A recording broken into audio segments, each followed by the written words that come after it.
Sunday வீடியோட continuation பார்க்கலாம் வாங்க. ஃபர்ஸ்ட் பார்ட் பார்க்காதவங்க ரிலேட்டட் வீடியோவில் கொடுக்குறேன், மறக்காம போய் பார்த்துட்டு வந்துருங்க. வந்தவங்களுக்கு சாப்பாடு போட்டு போய் கொடுத்தேன். கரெக்டாக அப்பா அம்மா வந்துட்டாங்க. நான்வெஜ் எடுக்க தான் போயிருப்பாங்க போல. அவங்களுக்கு மட்டன் எடுத்துட்டு வந்துட்டாங்க. நமக்கு வந்து டக் எடுத்துட்டு வந்து கொடுத்தாங்க. கொண்டு போய் சமைச்சிக்கோ அப்படின்னு சொல்லிட்டு அம்மாவே செய்ய சொன்னேன். நீ அது இதுன்னு குறை சொல்லுவேன், நீயே செஞ்சுக்கோன்னு சொல்லிட்டாங்க. அப்புறம் கொண்டு வந்து ஃப்ரிட்ஜில் வச்சுட்டு, தம்பி எனக்கு ரொம்ப போர் அடிக்குது, ஏதாச்சும் இந்த செடி அரேஞ்ச் பண்றது அந்த மாதிரி வேலை ஏதாச்சும் இருக்கா அப்படின்னு சொல்லி கேட்டான். வா உனக்காகவே ஒரு வேலை வச்சிருக்கேன்னு சொல்லிட்டு அவனை கூட்டிட்டு வந்துட்டேன். கொஞ்சம் டாய்ஸ் எல்லாம் எடுத்து வச்சிருந்தேன். இதெல்லாம் வந்து பெசன் நகர் பீச்ல நாங்க அந்த ரிங்கு போட்டு விளையாடுவோம்ல, அதுல இது பண்ணது.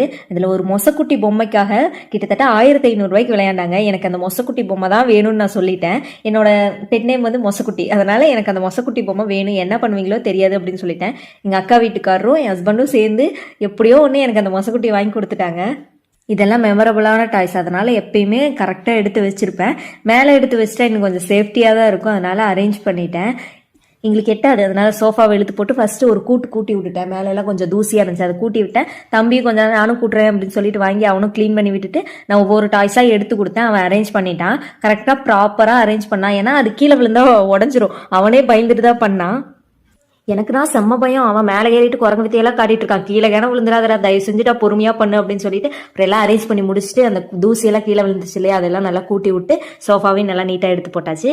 பார்க்கவே நல்லா அழகா அந்த ஷோகேஸ்ல செம்ம சூப்பராக அரேஞ்ச் பண்ணியாச்சு.